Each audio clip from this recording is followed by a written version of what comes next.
So I'm just going to get started, and I want to start a little bit where Joe left off last week. So Joe did speak last week, Joe Littler? Yes, okay. So in the previous session, I'm thinking that she examined the ideology of meritocracy that she writes about in her book, because she argues in her book that contemporary ideas about meritocracy have been used to justify and intensified forms of neoliberal capitalism. And she looks at how the ideology of meritocracy undermines social democracy, but also undermines our kind of social safety net as well.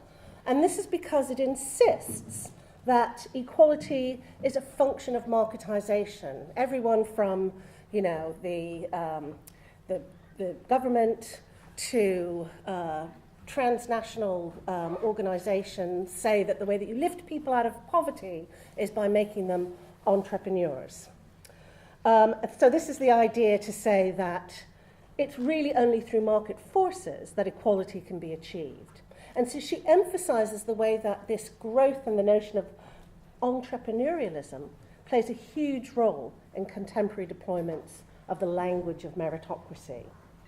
The way that the discourses that anyone can make it are now, and that discourse that anyone can make it is absolutely central to celebrity culture and always has been. And it's crucially now tied to entrepreneurial values and behaviours in perhaps a way that it wasn't so much in the past. And she asks us to consider what are the impacts of obligatory entrepreneurialism? What impacts does it have ideologically, emotionally, materially? So today what I'm going to do is I'm going to look at how these issues are reinforced by contemporary celebrity culture and the way that what I call celebrification, more generally, of contemporary culture reasserts this myth of meritocracy and all the problems that go with it, at the same time as supporting the system of inequality. So I want to explore how the myth that anyone can make it is both central to contemporary celebrity and that contemporary celebrity reinforces those narratives of meritocracy. But I also want to point out that the narratives of meritocracy that justify inequality coincide with narratives circulating in celebrity culture that provide morality plays. Morality plays of presumed working class idleness and laziness, and morality plays which portray the wealthy and elites as hard workers or grafters. And this really inverts reality, to be frank. And at the same time, it justifies and naturalizes the enormous growth in in-work poverty in the last 35 years and the concentration of wealth in the hands of a tiny elite. So while ordinary people work harder for less, the wealthy have become even wealthier, not through their graft, actually, but through the financialization and the rentierization of British capitalism. So I'm going to focus on a couple of case studies of the depiction of the rich and poor on contemporary TV to give you a flavour of these morality plays. And as Suhail said, this work comes out of not only my book, but also some research that Joe and I did together that came out as an article a little while ago. So why are these representations important? Why does it matter what's on TV? And I argue that it matters because they are popular cultural manifestations of ideas that legitimate inequality, and also because they connect the now dominant commercial values that sit at the heart of the cultural field with the increasingly commercialized practices of all of the institutions that make up the cultural field, whether it be media, art, literature, theatre, what have you. So I also want to think about how these ideological formations link to the wider political economy of the field of culture in an increasingly commercialized and market-driven period of history, which is the one that we now inhabit. So that's what I'm going to be talking about today. Okay. there's my book again. I didn't make the cover. I think the cover is horrible. You're all art students. You're probably agreeing with me. Oh, God. But the publishers wanted a sort of retro 70s textbook vibe. I had no say on it, you know. Okay. So, in my book In Celebrity, I argue that celebrity is actually a product of a commercialized cultural field. And I argue that although celebrity seems completely natural to us now, today, because it's been embedded in our cultural system of production for about 200 years, that actually celebrity is a condition of fame that emerges with the development of capitalist modernity and its consolidation with the rise of the mass media and in particular the industrialization of the fields of culture. So celebrity isn't just a product of the industrialization of culture. Instead, I argue, that celebrity has played a significant role in the industrialization of culture, that it's actually been part of the process of commercializing culture, rather than just a reflection. So I argue in my book that the growth of celebrity has played a central role in the shape and development of important media and cultural sectors, the theatre, the literary and art worlds, the press, the news media, the cinema, the television industry, and now the internet. Celebrity becomes a key selling mechanism in each of these arenas. And actually this has an important impact on the forms and meanings of the products of these industries, in quite distinct ways in each of these subfields, but actually in connected ways. I also argue that celebrity grows and spreads in specific periods of capitalist society, so that we're at a moment of a huge growth in celebrity content at the moment. There was another huge growth in celebrity content at the beginning of the 20th century, and there's reasons I suggest for that growth. And I say that these include a general increase in commercialization that is happening now and also happened at the beginning of the 20th century.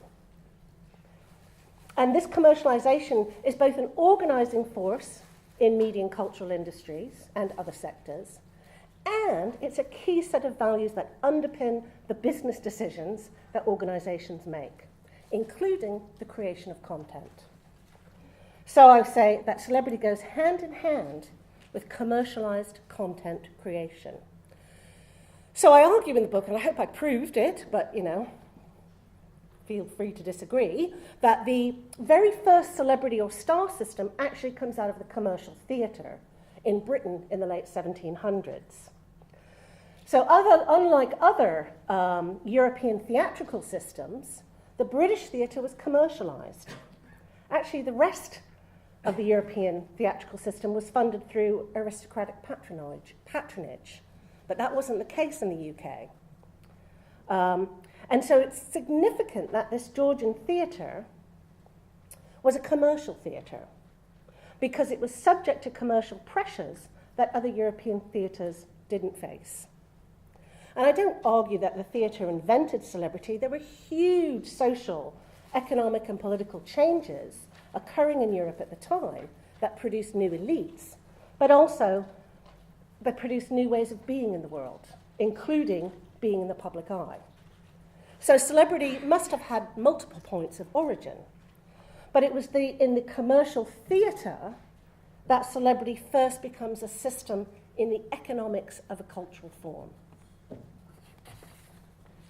I'm not going to go into too much detail, except to say that the players in the official theatre in London began touring the provinces. And as they toured the provinces, and of course new technology and the arrival, there's a whole series of things that happen, like railways mean that people can get to the theatre, the middle classes can get to the theatre in a way that they couldn't in the past. And local theatre companies start paying more money to the West End players in order to try to pull in new audiences, or to try and pull audiences back again and again and again. Okay, but I don't have a lot of time to go into that, but that is one of the chapters of my book. If you're interested in that, you can go and have further read of that. What I want to suggest is that it's exactly at this same time that Pierre Bourdieu argues was the moment of the growth of what he calls the artistic gaze. I thought I should say something about this because you're art students, but also it connects to some of the cultural values that I think are embedded and problematized by the celebrity system. So Bourdieu identifies this period that I'm talking about as the period which produces what he calls the pure gaze, or the art for art's sake cultural disposition. So paradoxically, it's at that moment in European history when commercial values start really to gain significant traction in the cultural field that the ideas about pure art develop. And in his book, The Field of Cultural Production, he identifies this process as starting in Quattrocento Florence, but he says it intensifies and it accelerates during the Industrial Revolution, and also the Romantic movement's reaction to the commercialization of culture. So it was a period of growth in the cultural industry which coincides also with the growth of the reading public across Europe, which turned new classes of people into consumers of culture. And so Bourdieu argues that these conditions began the process of differentiation between various fields of production and created conditions that were favorable to the construction of the pure theory, or pure theories. So art for art's sake, he argues, was born in this period of differentiation because of the combined impact of the artist being liberated from the patron, but simultaneously having to submit to the laws of the impersonal market. And these ideologies of disinterestedness and the insistence on the separation of art from the commodity, Bourdieu argues, was exactly a reaction to the pressure of an anonymous market. And these conditions, he says, extends right into the logic of cultural distinction and the development of taste. And so Bourdieu explains the cultural field as one that is at its core structured by a struggle between what he calls the heteronymous pole and the autonomous pole. So the heteronymous pole basically refers to commercial production of culture, but also the values that support it and underpin it. That culture should be produced for money, that it should be produced for profit. That's its legitimating set of values. The autonomous pole tried to distinguish themselves from these values by developing values of artistic worth that should be autonomous from the market. But, Bourdieu argues, the cultural field is hierarchically structured and that the two poles struggle with each other for legitimacy. And in doing so, each pole tries to dominate different forms of capital. So the heteronymous pole dominates economic capital, and the autonomous pole dominates cultural capital. Both poles, he argues, try to keep control of their capital. And this means that commercial producers control economic capital through the exploitation of workers, by outstripping competitors, by trying to shut down the competition. Meanwhile, the autonomous pole has developed ideologies of pure taste to keep control of cultural capital. But in doing so, he argues, it excludes the taste of others. In particular, it excludes the taste of the uneducated, the uninitiated, and the working class. So the development of the pure gaze, or the aesthetic gaze, was developed to distinguish art as a commodity from art as pure signification, produced according to a purely symbolic intent for purely symbolic appropriation.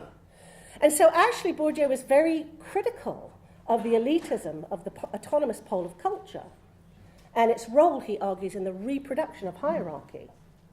But he's also clear that by far the more dominant of the two poles is the heteronymous pole, with its hugely damaging curtailment of cultural possibilities, reducing all cultural activity to the selling game. Okay, well, what has this got to do with celebrity culture, you may ask? Well, the first thing to say is that I argue that for all of its symbolic complexity, the human outcome of the commercialization of culture is celebrity.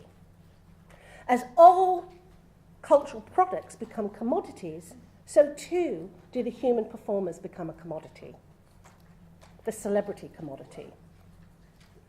And I also suggest that in this intense neoliberal commercialization of our times, this has extended these values into all spheres of life, that all spheres of life have become celebrified. And that, I would say, includes, as you mentioned before, the dominant artistic and literary fields with their own celebrity culture, including the culture of awards and pageants, and also the vast inequalities that marks the whole of the cultural field. So the difference in income between the celebrity or the non-celebrity artist, the celebrity writer and the non-celebrity writer. But it can also be found in the way that all cultural producers, artists, writers, filmmakers, and so on, are today obliged to understand themselves and what they do as entrepreneurial. Creativity can no longer exist for its own sake. It now must be part of the money game. And I also don't think it's an accident that the architecture of social media encourages us to present on social media ourselves in celebrified form. And that cultural producers too have to present themselves in celebrified form on social media as celebrified entrepreneurs. You know, we have to gather followers and likes and retweets, etc. So I argue in the book that celebrity grows and spreads across society when a series of conditions come together, including an increase in commercialization, both as an organizing force in culture and media industries, and as a set of values that justifies commercial forms of production, which I would say now is dominant. I would argue that we are in a historical period which has never been so dominated by the heteronymous pole of cultural production, and the domination of the view that no value is more important than the value of making money. All other values have been crowded into the margins, and I would say that part of the struggle that progressive and radical cultural producers must engage in is to try to force alternative values back onto the cultural agenda, but preferably without the elitism of the autonomous pole. Okay. So it's in this context in which the value of profit reigns supreme. This is the context in which that we see a growth in the popular narratives that flatter and admire the rich and vilify and castigate the poor. So it's part of the same cultural moment. The things are connected, they're not disconnected. So I want to turn to that phenomena now. Okay, so in relation to constructing the work-shy working classes, there are two types of programs that construct the figure of the shiftless worker. The first one are programs about Benefits Britain, people on welfare, which proliferated after the financial crash in 2008, and which continue to have an afterlife on paid-for TV and free-to-air and digital channels, and also the multiplying programs as well about the feckless, leisured, ordinary celebrities found in reality shows like Geordie Shore and X on the Beach. And if you're not from the UK and you don't know those, I bet you have a version of them. But I'm going to show you a little clip so you can see if you have a version of them from where you come from. Both of these shows have ideological taproots that extend back at least into the 19th century and are contemporary mediated manifestations of older discourses of the work-shy, the spiv, or the shirker, which often involves ridicule, expressions of disgust and vilification. And indeed, sometimes the two social types come together when a benefit scrounger is temporarily celebrified and denigrated. And this was the case for Deborah Hodge, who first appeared on Channel 5's On Benefit, and also White D from Channel 4's Benefit Streets. Both were represented in the wider tabloid media as morally repugnant scroungers. So I want to spend a couple of moments looking at these two social types before finishing with an examination of the depiction of the hard-working rich found in lavish costume dramas such as Downton Abbey, Victoria, and The Crown. So let's start with the welfare scrounger, or the benefit scrounger. Let me just have a sip of my very capitalistic drink here.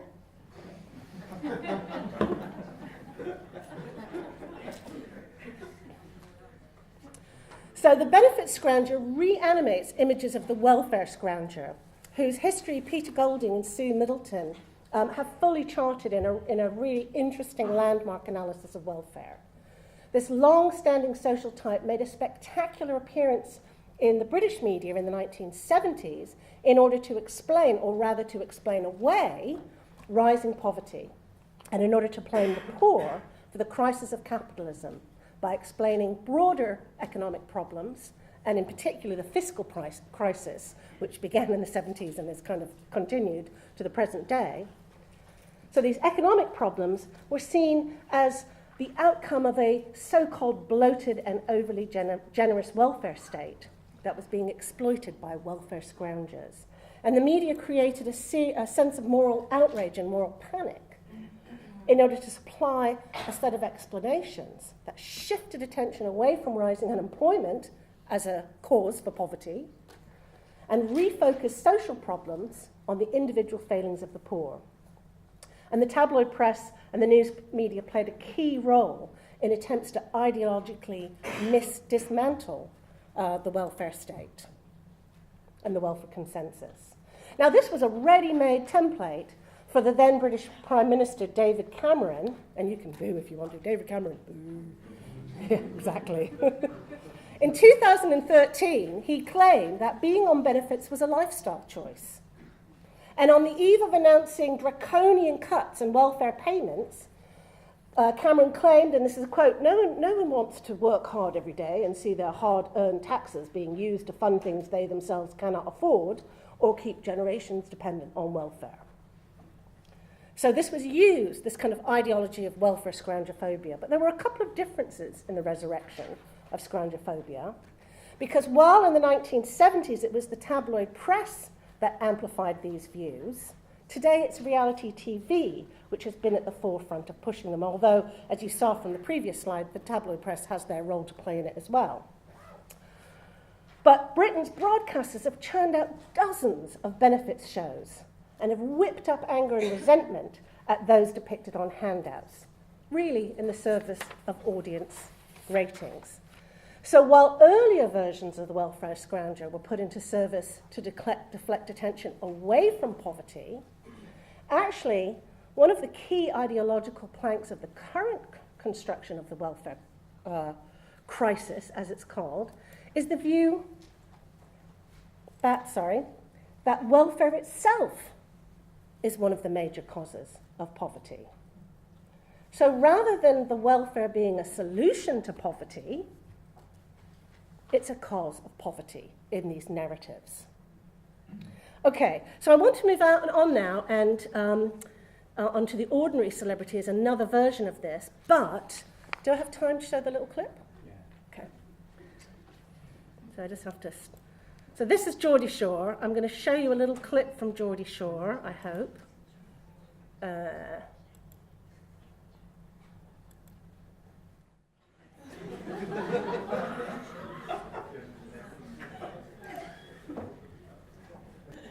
Okay, so on the other side of the coin, we see that reality TV is kind of populated with working class reality celebrities who perform a version of leisure, which is depicted as hedonistic, irresponsible, and raucous. So in the UK, the three most popular of these shows are Geordie Shore, which I've just shown you, The Only Way is Essex, and X on the Beach. And these shows are filmed in places that might be more closely associated with the conspicuous consumption that Thorsten Veblen writes about for the traditional leisure classes, rather than the mise-en-scène of working class graft. So Mediterranean beaches often feature yachts, exclusive resorts with swimming pools and bars, nights clubs, restaurants, etc. However, these settings and the participants who populate them are framed as imbued with a sense of repugnant excess, showing too much flesh, too much emotion, too much interest in sex, in drinking and swearing, and, crucially, too little middle-class cultural capital. The traditional spaces of leisure are also invaded by the visibility of the intimate backstage spaces that are supposed to be kept private, such as the bedroom and the toilet, and the private activities that occur in such spaces, including sexual intercourse, vomiting, defecation, etc. All of this contributes to a sense of these celebrities as abject and not working. Actually, all of these celebrities in a different way do work. They have in very gendered ways. So the males have nightclubs, and the females generally tend to produce videos for getting fit videos and losing weight videos. And actually, it takes a real toll on the female working class body, because they have to put on 3 stone of weight to then show that their video, you can lose 3 stone of weight. So it's not as if this is a depiction of leisure, which in fact is a particular type of graft. Okay, so in contrast to this kind of depiction which holds a mirror up to ordinary working class young people, as it happened, my daughter loved this, she thought it was hilarious, and she identified totally with the family, so maybe it backfired a little bit. But the kind of excessive, obnoxious, kind of overly emotional and physical depictions of this type of celebrity are really in marked contrast with the rich on TV in recent times. And I want to finish by looking at the rich on TV, because by contrast, there's a marked trend in television representations of the British rich that occupies very different symbolic and economic terrain. And it's been expanded by a recent spate of very expensive and extremely lavish popular TV dramas devoted to the aristocracy. So these shows do build on a much longer tradition of British heritage drama, including things like Upstairs, Downstairs from the 1970s. And they kind of enthusiastic embrace of historical aristocrats by the 1980s silver screen, particularly Merchant Ivory films like Chariots of Fire or Howard's End. And the latter can be read in the context in the rise of the 1980s of a neoconservative Thatcherite agenda which sold a reactionary version of the past to legitimate the present. And it became known as the heritage industry. And in terms of the class dynamics of work and leisure here, there are several interesting features operating in these recent aristocratic dramas, which seem to be both part of an extended cultural continuum since the 1980s, but also to offer something qualitatively new and specific, both in terms of cultural production and the representational dynamics in this different conjuncture. Because in the process of depicting aristocrats who have extensive leisure time, many of these programs are extremely keen to emphasize that they are hard working, they are very hard working, that they're tireless grafters in the service of the common good. I do have another, I don't have time, do I have time for the other one? I'm going to show you another little clip. So I have to end this now and go back to, okay, here we go.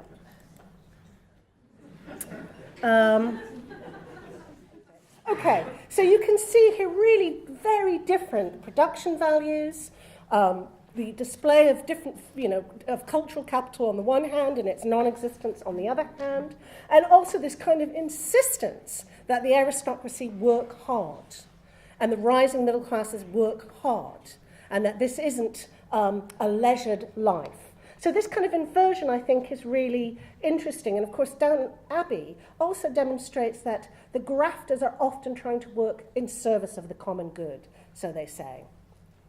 So these faithful representations of the monarchy might be part of a longer tradition which ebbs and flows, but its marked resurgence in shows such as The Crown and the lavish efforts and expenditure on it at this time of expanding plutocratic power, when 8 people own the same wealth as half the world, I think is no accident. It's used to validate the accumulated wealth of other bureaucratic elites. Crucially, And on a cultural and symbolic level, representations of hard-working monarchs and aristocrats help to validate the principle of inherited wealth. That it's okay, it's good to inherit wealth. People who inherit wealth work hard. As Andrew Sayer argues in his book, Why We Can't Afford the Rich, obtaining income from existing assets that yield rent, interest, or capital gains is unearned income. And the people who gain from this income are rentiers. It's a form of wealth extraction, but it becomes packaged and confused with wealth creation at a time when there's a crisis of productivity. And the crisis of productivity is not because people don't work hard enough, but it's because capitalists are not investing enough in industry, they're not investing enough capital in industry. So a neoliberal political system supports, above all, and particularly in Britain, rentier interests, in which the 99% become increasingly indebted to the 1%. And through these engaging dramas and shaming shows, the divergence between rich and poor becomes validated as a historical truth and justified present. Both construct the image of the contemporary inequalities that we face as being, above all, deserved. And the long-standing hierarchy in celebrity culture is put to good use here with the creation of a ever more temporary Z-list of celebrities to stand in contrast to the celebrated A-list actor. And that's it.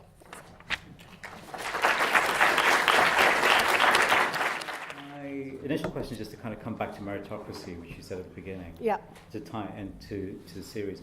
I'm trying to kind of formulate it quite quickly. Both the kind of high-end validation of wealth, and also the people in the low-end sort of excessive working class shows, both celebrities. So it's not as though you can become a celebrity by working really hard. You can also become a celebrity by working really hard but not looking like it, and looking like you're just fooling around and being working class and feckless, and the rest of it. But I'm trying to fit the meritocracy argument into this kind of class structure. Right?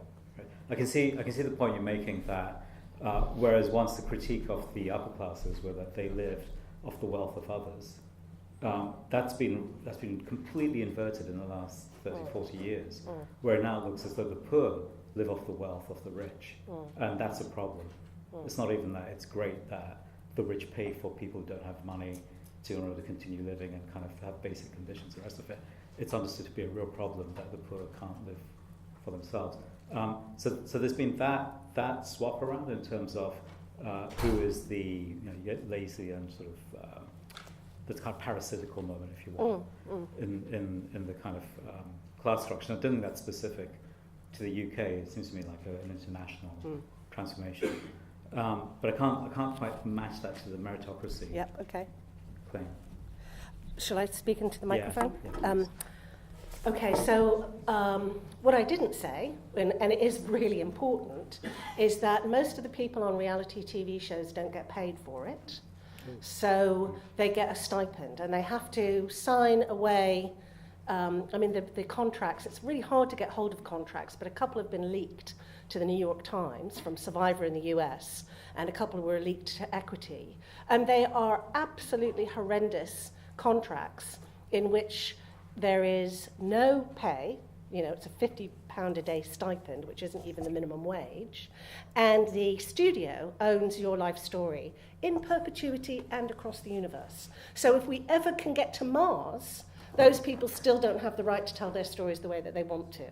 So it feels like anyone can make it. But actually, the way that these young working class celebrities are constrained is very unmeritocratic. It's very different to the kind of vast wealth that you can find in other programs. And I think it's also worth saying that reality TV emerged absolutely as a way of breaking strikes.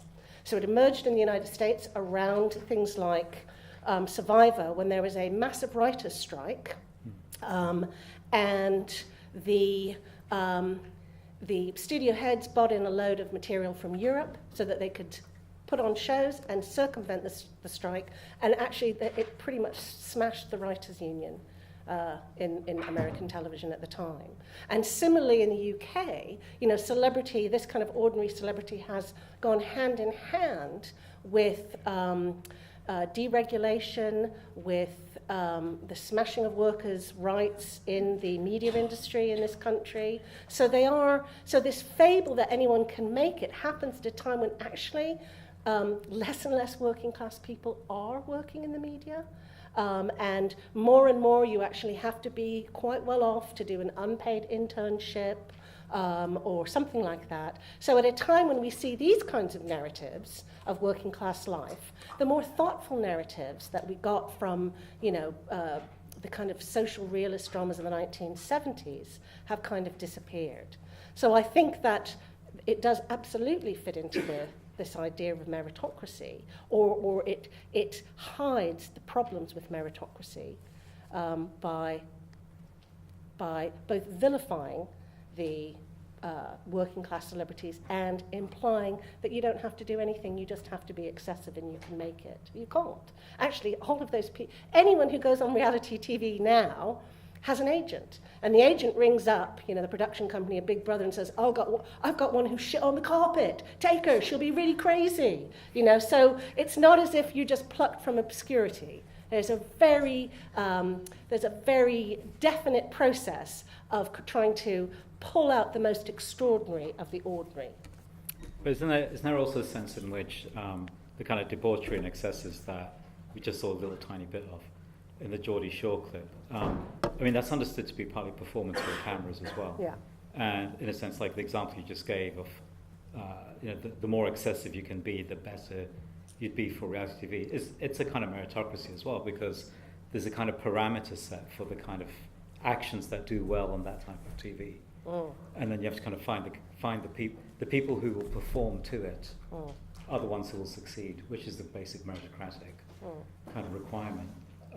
So it seems to me like what you were depicting was the way in which both the people at the top end with inherited wealth and who succeed in business and monarchy as well, and people who have not much money and come from working classes, both have to kind of perform meritocratic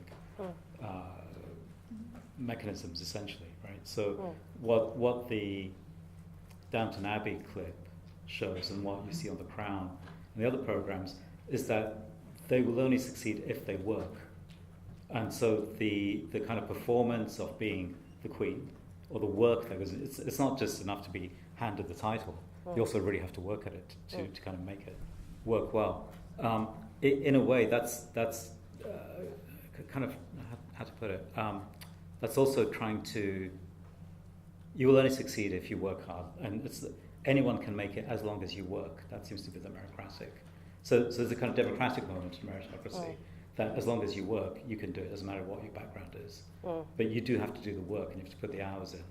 Otherwise, it's not going to happen for you. And that's the difference with inherited wealth, where you don't have to do any work at all. Yeah. But it seems to me that the people on the reality TV shows are working really hard. You know, you gave the example how women put on and men as well, I think, put on lots of weight, and then sort of have to demonstrate how they're taking it off.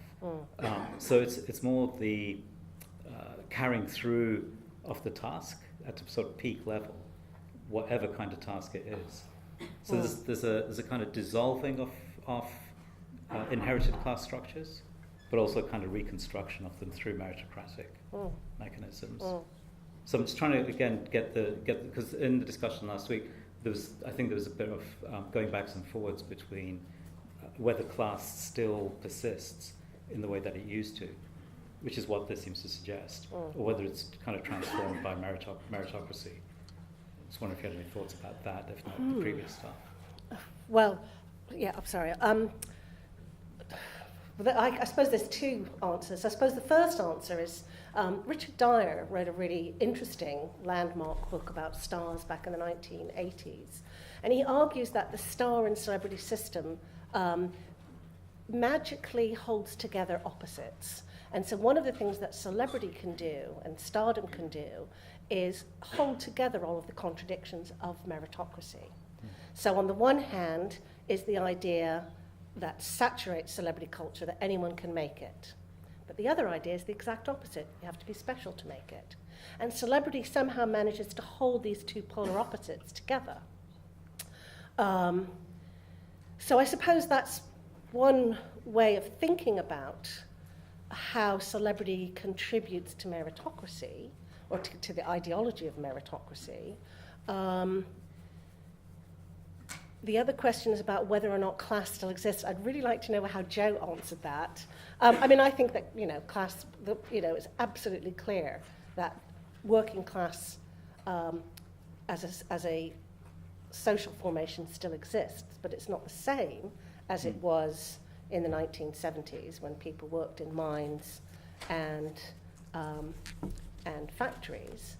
But actually, it is still, there is still, I know there's a lot of talk about, kind of post-Fordist model, and that the consumer is the one who does the work, and I just don't agree with that. I think that, we've all got our lovely Apple iPhones, and all over the global south are factories full of people working in horrendous conditions, making those Apple iPhones. And in the UK, there's people working on minimum wage in Amazon factories to get us our, whatever it is you're buying from Amazon. So I think that the working class still exists. It just doesn't look the same as it used to. And it isn't organised in the same way as the traditional working class was in trade unions. But I think you're beginning to see that change. I mean, the McDonald's workers have been on strike up and down the country and have actually won a lot of gains. Amazon workers, again, going on strike. It's harder because there's probably a global division of labour in a way, so that, a lot of the production is outsourced cheaply to the global south. But I still think the working class exists, but I don't know how Joe answered that question, because I wasn't here.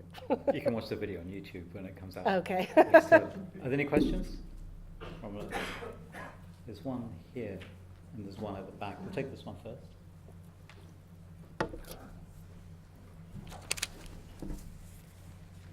We'll share the mic. Say again? We'll share the mic. Okay, yeah. In terms of your examples, how would you account for certain reality TV shows that show people from who have inherited wealth and basically hold them up to also be vilified? Because I think that exists too. So for things like Made in Chelsea, where they're shown to have inherited wealth and they also perform leisure all day and just come across as very vacuous, and we're not encouraged to kind of see them as really hardworking.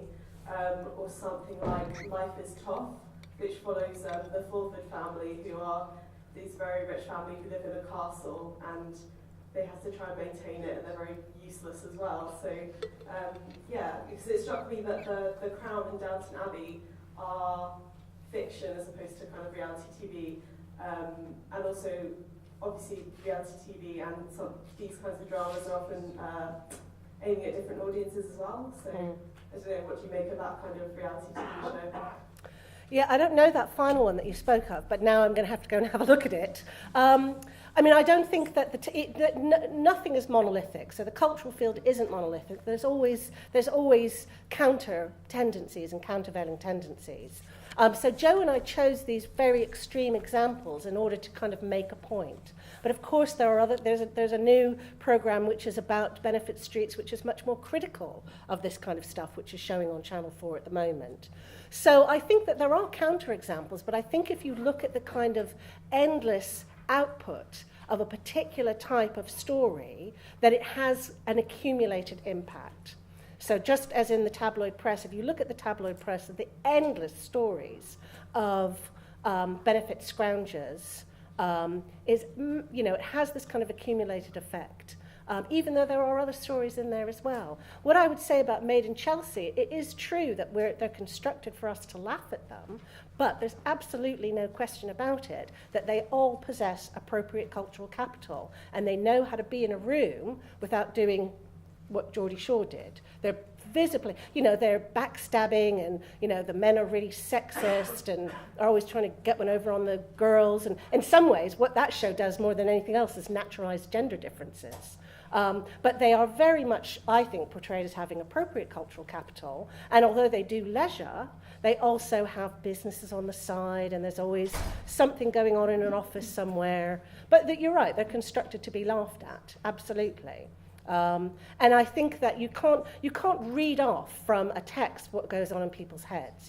You can't predict. The cultural industries are very unpredictable industries. It's not an ordinary commodity, because you can never really guess what our complex human species is actually going to like or hate. So I can't remember where I'm going with that, actually, so I'll just leave it there.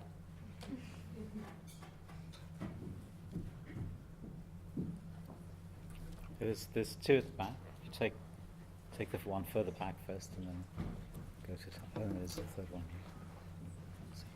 Thank you.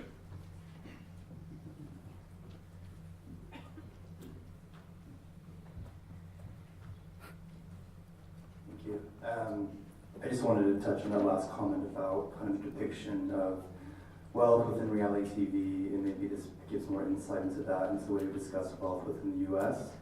We all know who the Kardashians are, we all know Kylie Jenner. Now there's like claims of Kylie Jenner basically saying like youngest self-made billionaire, like in the kind of idea of what is self-made. And it's kind of interesting too that maybe this is kind of what this idea of high-class leisure is versus working-class leisure, is that we, all Americans, both idolize and demonize the Kardashians, but yet they are also able to use their celebrity very tactfully to be hyper-capitalist. They have their own makeup brands, which I think that's why Kylie Jenner has all that money, through her makeup. But it's that kind of thing, though, is that like this idea of the relatability, or potentially this kind of envy we have of high-class leisure. That like they're still beautiful, they're shown refined, and though they might be a bit vacuous, it's still something that you kind of idolize. But yet the difference is when we see working-class leisure, it's shown very animal, which is, I think, is a very apt clip that you show, because it's like an absolute chaos. So I think what that plays into is this kind of huge class divide with how we perceive the value of people. So even though when we see demonized wealth, there's still something that we have about kind of envy, or they're showing beautiful dresses, they have their own businesses. So I feel like that's like something that should we be aware of, that even our criticisms of wealth isn't, we don't criticize the value of people to the same degree that we criticize the value of people who are actually a working class identity. Absolutely. I mean, I do think what both of you have picked on is that there is a joy in hating the rich, and that, different parts of the media have different interests. So, Kim Kardashian will attempt to control her image in a particular way, whereas the tabloid media will want her to look unkempt and frazzled and what have you, because they'll sell more papers that way. And so there's this kind of interplay between these different forces that make up the celebrity image. But I think one of the things that is overriding, which is what you picked up on, is that the Kardashians are, again in a very gendered way, are the perfect entrepreneurial neoliberal subjects. Everything about them is to make money. The size of their bum, the size of their waist, what colour their lips are, everything. They have absolutely imbibed the rubric and spew it out again. So they are, they're set up as an ideal for what we should be aspiring to be like, which is very gendered, because actually, what they have to work on is their body, or things, their physical body, or things that they put on their body, whereas that might be different for male celebrities. But nonetheless, what you have here is this kind of absolutely, the values are laden with entrepreneurialism and neoliberalism. But that doesn't mean that there isn't some pleasure in watching the mighty fall. And other media industries make use of that. The paparazzi exists in order to catch images of celebrities off guard and being naughty and doing what they shouldn't be doing because they know they can sell it to the tabloid press. Can I just add to that, to bring the meritocracy thing before the next question? It seems to me that use the Kardashians as an example, the kind of self-transformation and the way they commoditize themselves, and then use commodities to, I think you said at the beginning, celebrity is like the human commodity. And there's a way in which the Kardashians can be, there's a very obvious critique in which they become the human commodity in terms of their bodies, but also enter into a circuit of commodities like Kylie Jenner's beauty range and so on and so forth. But it seems to me that the critique is a bit blunted, or can be counter-critiqued by saying, well, they work really hard at it. Right? So in a way, it's quite, we can sort of place them quite quickly in terms of, oh, here's the commodity type of capitalism, we know the problem with that, and so on and so forth. What interests me around meritocracy, and I think why I wanted to kind of have it central in the series, was the way in which you can, a lot of the traditional critiques of capitalism can be sort of met and put to the side by saying, well, they work really hard at it, so they deserve it. So with the Kardashians, there's some sense in which they deserve the success that they have because they do it all the time. I mean, it's constant, 24/7, working at being a commodity. And it's a kind of slightly different moment of that sort of neoliberal capitalization.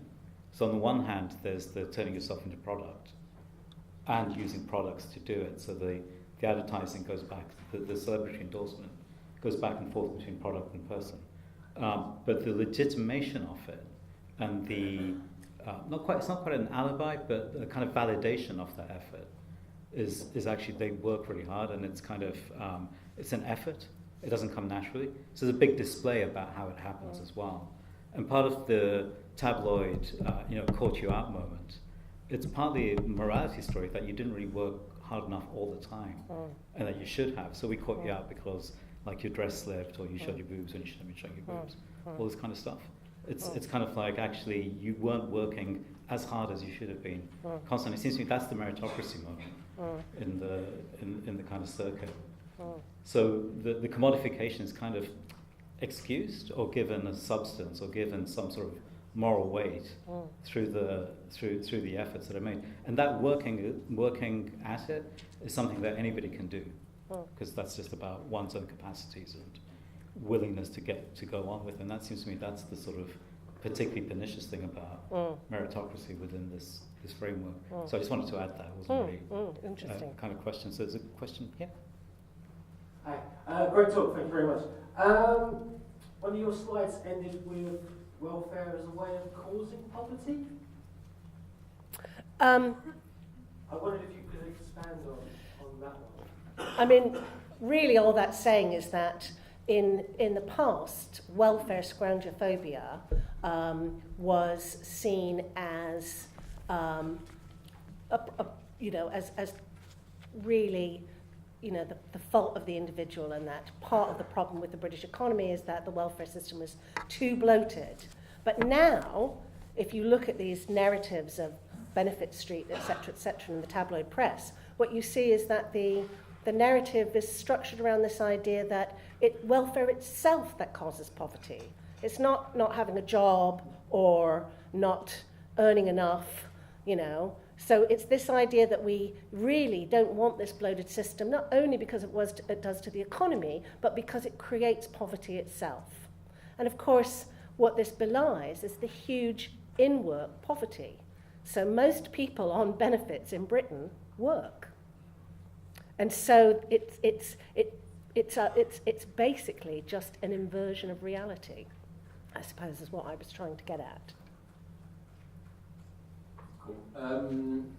I've got my thoughts would be around the working class and maybe taking Towie, Neoliberal's Essex, as an example. And actually, where I see the major problem being is actually the parasitics within inside the working class. So if we take Neoliberal's Essex, if you watch throughout the series, and in the early series there's a character called Kirk, and his dad is called Mick, and he runs the Sugar Hut, which is a nightclub that actually functions throughout the whole 11, 12 series I've written about Neoliberal's Essex, by the way. So, and I'm a big fan. But what's clever about that is that It's not too much detail though. Like, it's just not the question. Yeah, okay. I've got mine. So have I.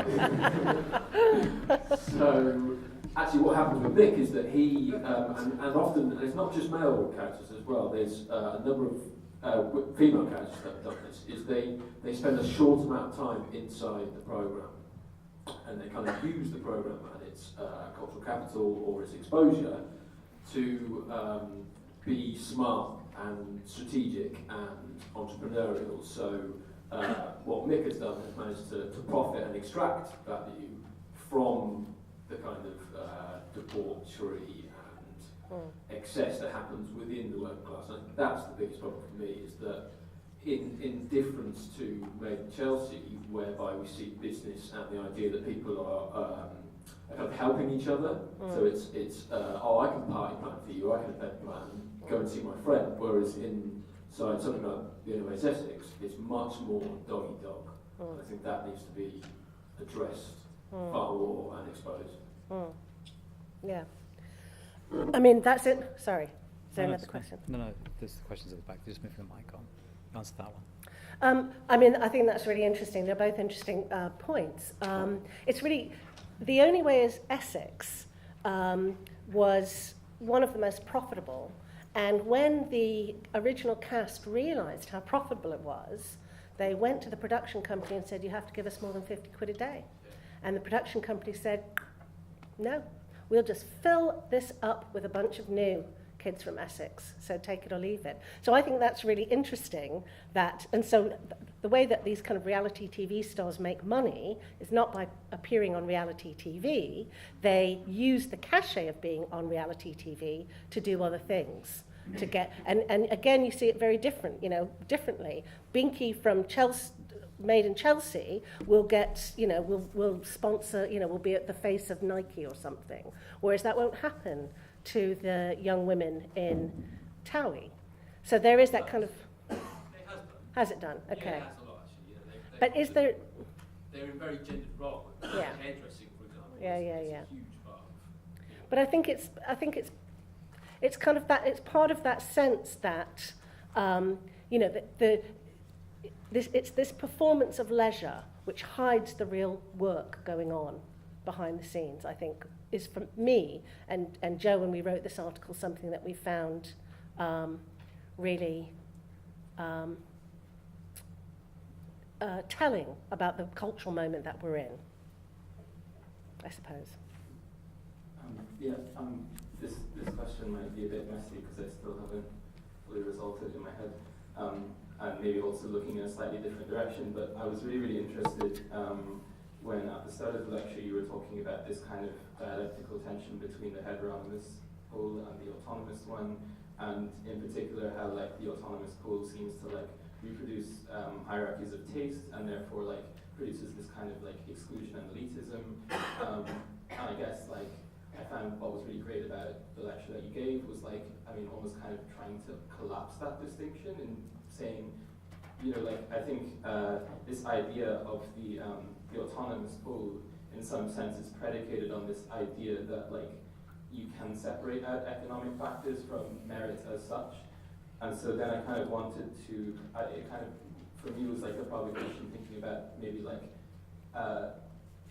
a new kind of contemporary form of fascism that seems to have emerged in response to a lot of the neoliberal kind of messy entanglements around merit and wealth, and as as a rejection of neoliberalism, but at the same time as kind of not quite distancing itself from the ideology. And we had a question here last week, and it was a talking point at a point during the lecture about the possibility of merit in a sort of sense that was kind of dissociated from economic merit. And I guess, my question is kind of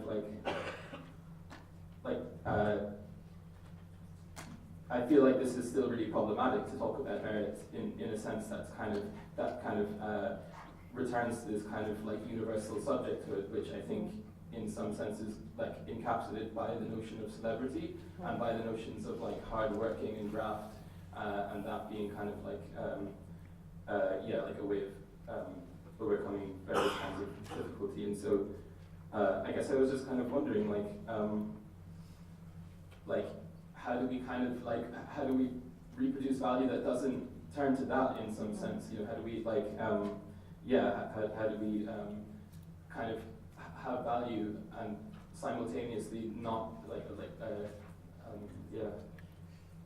not turn to these kinds of weird forms of hierarchy which are in themselves economic even though they don't present as such, and talk about merit as kind of like individual personal categories? I mean, that's a very good question, and it's one I've been thinking about for about 25 years. And I certainly don't have an answer to it, except that I think it's a question that all cultural producers should be asking. So we should be asking, is there a way of having cultural life that has value outside of the profit motive? I think that's a really important question to ask. And if that is and I think yes is the answer, but if that is the case, then how do we produce that culture in a way which is engaging and not alienating? And that's a very difficult question.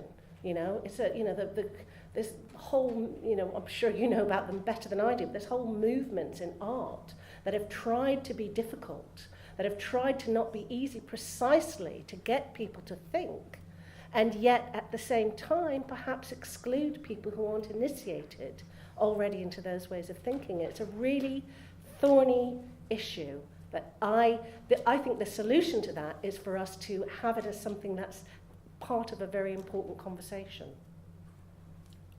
I'm sure that would never happen here. No, of course not. But it seems to me like one of the issues that, because when you say we need to have a culture that's non-exclusive, kind of addresses this kind of really pressing question. It seems to me something that most people hear, certainly the doctrine on the programs, the MFA programs, is to kind of say, yeah, that's the direction we should go in. Yeah. The problem is... I guessed that. Yeah, that's why you're here. I thought this would go down okay. I didn't think you'd... Yeah, you're part of the indoctrination mechanism. Which you knew, and I think everyone else knows. It's not a surprise. The problem is that within the art system, in order to do that kind of stuff, the kind of mechanisms of the art system are essentially those of meritocracy. You just have to work very hard, you have to plug away, you have to appeal to those already in power, if you want to have some visibility in it. So last week Joe Littler used the phrase economies of visibility, and it seems to me that the way that's structured within the art system itself is a kind of meritocratic one. So to succeed in that economy, or to attain, which doesn't have to be financial, it's probably not going to be financial acquisition or attainment, but it will be reputational enhancement. You just need to kind of plug away and really work the system, because there's no set career path. There's no known mechanism by which you go from not being known to being known. You just sort of need to be in it and kind of be invited to it. And so partly the self-recognition or the recognition of others through what's already in place and succeeding on those terms seems to be foundational to a meritocratic claim. That there aren't kind of established criteria that everyone can appeal to independently of the actions that are going on is another part of meritocracy. So I think as much as we can sort of strive to produce cultures in the art field that meet some of these demands to do things that aren't simply about financial or economic compensation, kind of becoming very rich through your work, it seems to me that the mechanisms and structures we're involved with nonetheless validate meritocracies. One of the ways that I think it does it is that we know that if you do well in the art field, you're probably not going to earn very much, but it's still worth doing, right? So there's a way in which the very effort of making art, of being shown, of being known, and not earning very much from it, kind of becomes itself a validation. It's a bit like being on one of the reality TV programs. There are different economies of visibility, definitely. People would like £50 a day for making their art. That would be, but that's not going to happen. It's not even going to get to that point. So that's cheerful. But it's fine. They're used to this message as well. Right? So there's a way in which the the worthwhileness of art in the current mechanism or the current structure, employment structures, visibility structures, and so on, end up kind of weirdly validating the kind of meritocracy and also the kind of segregations that are involved. Yeah. So it seems to me like it's a bit more demanding within the politics of the art field itself Yeah. than just like the work that's made has to sort of, you know. But isn't that because, and again, obviously I don't know anything like as much about the art world as you guys do, but isn't that partly because the art world has those who consecrate? So you have to be known, your work has to be seen by the, you know, cultural intermediaries, the people who are supposed to have, the people who, you know, are in the autonomous pole, who are supposed to be able to judge what is valuable and to judge what is worthwhile. The ones who say, oh yes, that is good, this is something we'd like to pursue, but that is not. There's a huge amount of power, I think, in that structure that I would like to see overturned. And, you know, digital technology should have given us the opportunity to do that. It should have been the place where we can wrest the means of production out of the hands of corporate interests. But we haven't been able to do so because of the way that digital media and digital media platforms have been dominated by corporate capital. But still, I think there's a possibility there. There is a possibility to create new spaces and new ways of circulating work that is perhaps, you know, perhaps a bit more hopeful. I don't know. I also think the thing about having the creative impulse, wanting to be an artist, I think puts pay to this false dichotomy between work and leisure.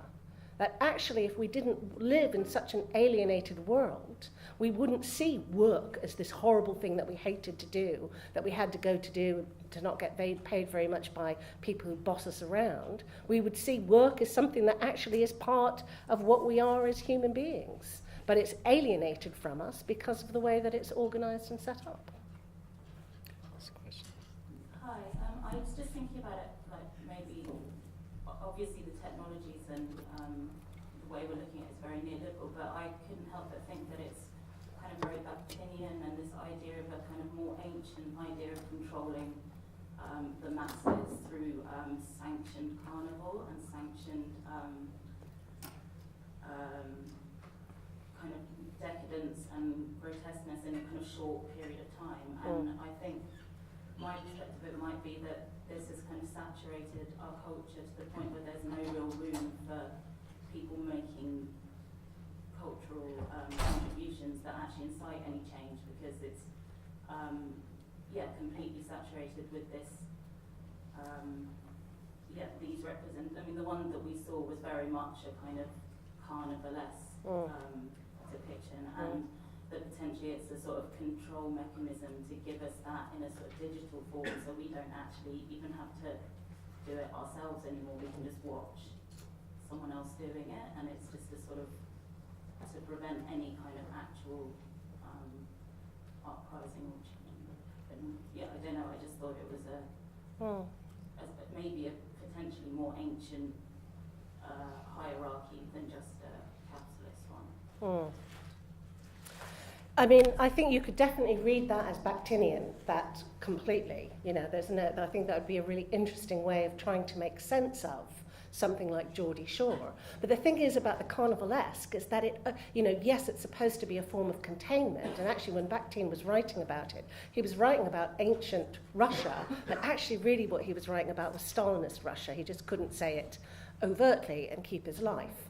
So there is a way in which it's a contemporary, well, it was a 20th century critique of Russian society. And I think what's really interesting about that work is that although it's meant to be a temporary explosion, which then resolves everything back into place, you just can't tell with explosions. You cannot tell what is going to happen. And for me, I think that is a cause for hope, because people always resist domination. There's just unquestionably the case. And we don't know what kind of explosions are going to be the ones that have a more permanent purchase not just in the cultural and artistic field, but in the world that we live in completely. We don't know that. And you can't easily contain those even representational moments of resistance. The fact that they exist is a challenge to the system. I'm not saying that Geordie Shore is a challenge to the system. I kind of got lost a bit. But there's a mic's got to go all the way across. Okay.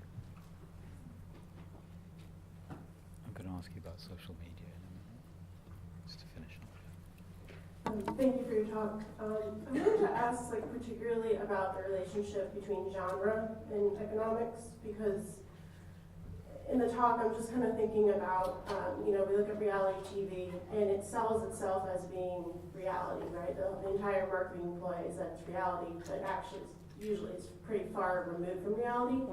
And I'm thinking about, in literature, we look at, we have fiction, we have nonfiction, we have all different types of, in every art field, we have different types of genres, and that kind of is usually tied to how it's commodified and how it's marketed for different consumers and audiences.